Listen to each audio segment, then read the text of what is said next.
साथियों नमस्कार। स्वागत है आपका अपने चैनल विवेक ओझा ऑफिशियल में।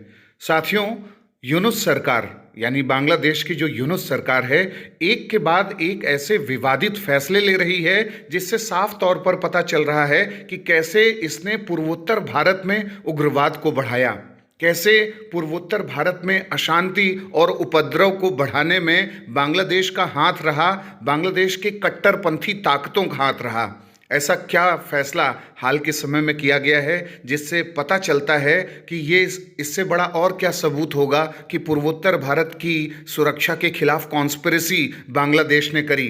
बांग्लादेश में यूनुस की अगुवाई वाली अंतरिम सरकार ने विवादित कदम उठाया और उसने पूर्वोत्तर भारत में उग्रवाद को बढ़ावा देने के लिए हथियार तस्करी मामले में दोषी ठहराए गए देश के पूर्व गृह राज्य मंत्री लुत्फुज्जमा बाबर को ढाका की सेंट्रल जेल से रिहा कर दिया है।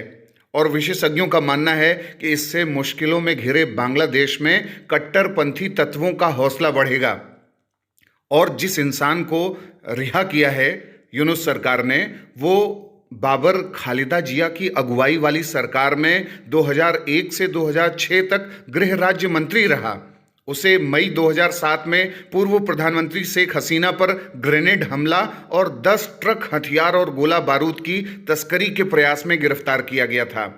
2004 में चटगांव के रास्ते से पूर्वोत्तर भारत में 10 ट्रकों से हथियार पहुंचाने के प्रयास को नाकाम कर दिया गया था और इन हथियारों को असम में प्रतिबंधित उग्रवादी संगठन उल्फा को गुप्त ठिकानों तक पहुंचाना था।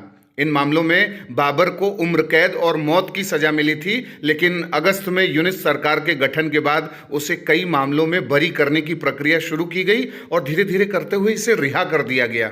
और तो और जो उल्फा का मिलिट्री विंग का चीफ है परेश बरुआ को भी इसी मामले में उम्र कैद की सजा दी गई थी और उसे घटा करके अब इन्होंने 14 साल कर दिया है। इससे पता चल रहा है कि कैसे बांग्लादेश से लगातार हथियारों की तस्करी और आपूर्ति पूर्वोत्तर भारत में उग्रवादी संगठनों को होती रही।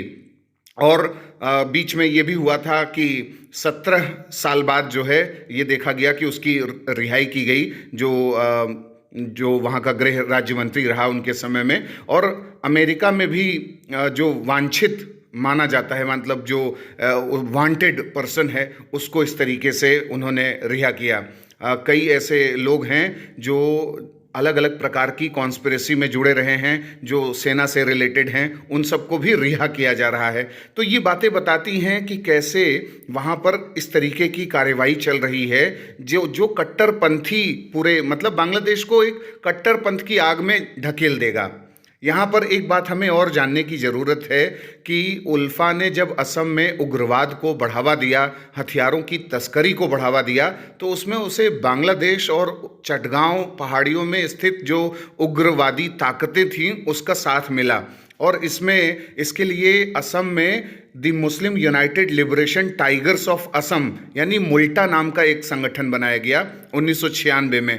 और इसके अलावा ये भी बात हम जान सकते हैं कि जो मुल्टा है ये 14 ऐसे इस्लामिस्ट टेररिस्ट ऑर्गेनाइजेशन हैं जो असम में ऑपरेट करते हैं, उसमें से एक है। और मुल्टा के साथ साथ एक और बनाया गया जिसका नाम था मुल्फा यानी Muslim United liberation front of Assam. और ये दोनों यानी मुल्टा और जो मुल्फा हैं ये किसके पार्ट थे? ये पार्ट थे all Muslim United liberation forum of Assam. और ये जो अमुल्फा है यानी all Muslim United liberation forum of Assam, इसको ये काम दिया गया था कि कैसे इस्लामिक टेररिस्ट एलिमेंट्स को नॉर्थ ईस्ट में प्रमोट किया जाए, कैसे जिहाद को बढ़ावा दिया जाए नॉर्थ ईस्ट इंडिया में। और इन सब ने कनेक्शन स्थापित किया उल्फा के साथ, और उल्फा के साथ तो ये थे ही, बांग्लादेश के कट्टरपंथी तत्वों के साथ इन्होंने संपर्क स्थापित किया। और यही दो ऐसे मुल्टा और मुल्फा ग्रुप थे जो फैसिलिटेट करवाते थे, यानी चटगांव हिल से जो वीपन की स्मगलिंग होती थी यहाँ पर नॉर्थ ईस्ट में, वो उसमें भागीदार थे।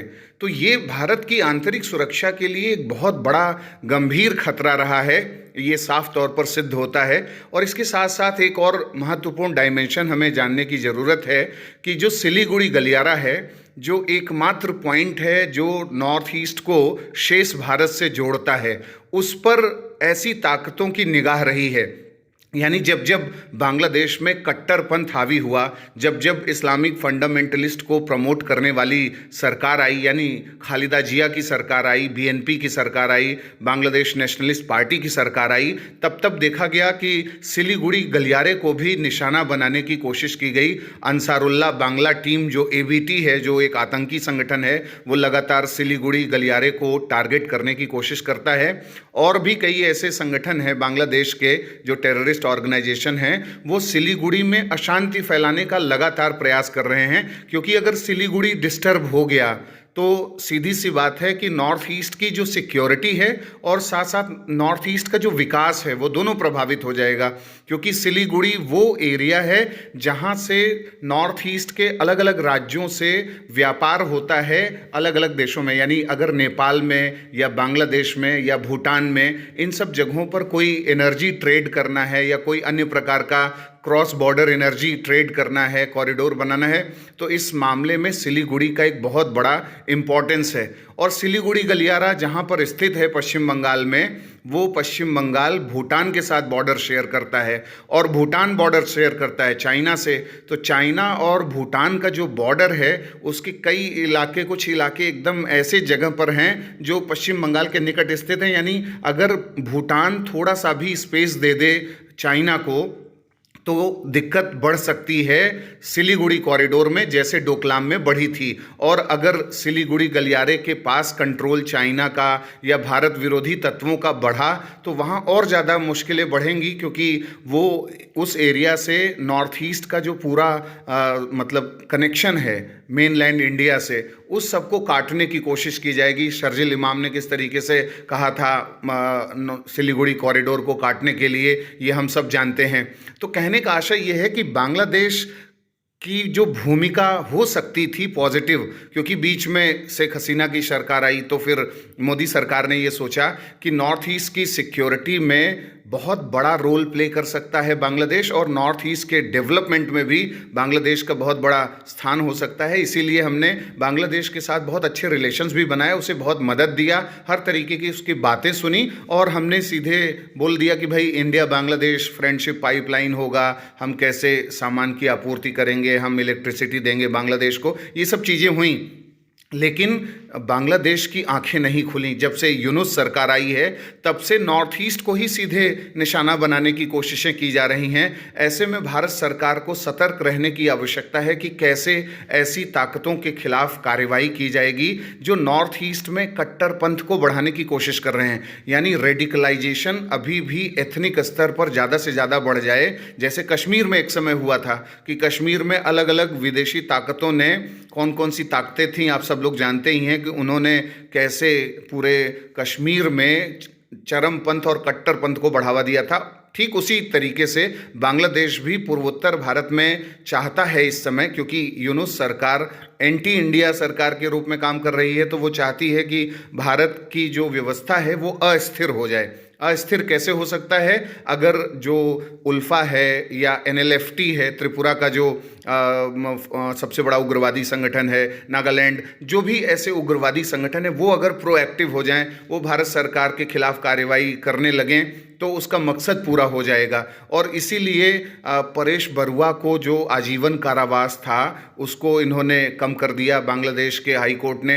तो इस तरीके का काम अगर जब किया जाएगा तो परेश बरुआ को तो वैसे ही नॉर्थ ईस्ट में, खासकर असम में, बहुत से लोग लिबरेशन का हीरो मानते हैं। वो कहते हैं कि ये आतंकवादी नहीं है, ये इल्लीगल कोई काम करने वाला व्यक्ति नहीं है, ये तो आज़ादी दिलाने के लिए काम कर रहा है। ये जो इंडियन कॉलोनियल पावर है, इसके खिलाफ असली आज़ादी तो परेश बरुआ ही हमें दिला रहा है। तो वो परेश बरुआ को बिल्कुल पोर्ट्रे करते हैं पॉजिटिव तरीके से, कहेंगे कि परेश बरुआ हमारा हीरो है। और इस बात को यहाँ समझने की ज़रूरत है कि कैसे परेश बरुआ जैसे लोगों ने या ऐसे एक्सट्रीमिस्ट उल्फा जैसे ऑर्गेनाइजेशन ने मास मोबिलाइजेशन किया, मास सपोर्ट किया, जनता का विश्वास जीता, उन्हें ये भरोसा दिला दिया कि उन्हें भारत सरकार के अगेंस्ट में काम करना है, और वही जनता इनको मसीहा मानने लगी और इनके फेवर में बोलने लगी। इसलिए इसका भी इन्होंने भरपूर लाभ उठाया अपने पॉलिटिकल एम्बिशंस को पूरा करने में। तो ये जो चीज़ें देखी जा रही हैं नॉर्थ ईस्ट में, इन सब चीज़ों को भी क्रश करने की ज़रूरत है और इसमें बांग्लादेश से निपटने की आवश्यकता है। मिलते हैं नेक्स्ट प्रोग्राम में।